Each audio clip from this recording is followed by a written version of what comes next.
Hey, good day everyone. I've got this premium kangaroo pop-up bag from Fiskars here. It's great for putting your yard debris in, but you can also put some shop towels and all your sports equipment there as well. Our main use is going to be for gardening waste and branches and leaves and things like that while we're getting the garden ready to go. Let's check this thing out. A couple of tie downs here. So you just pop those out right there. Pop that one out and then it'll expand. It's kind of nice, got a couple of handles here too, so you can carry the thing around. All right, I'm kind of stepping on it. I just undid the ties right there. Now, when you just undo the ties, it goes up by itself like that. And when you're done with it, just collapse it again.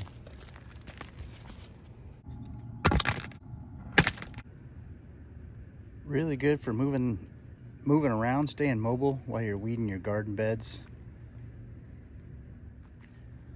Really happy with this thing. I'm going to use it a lot. Thank you for watching, everybody.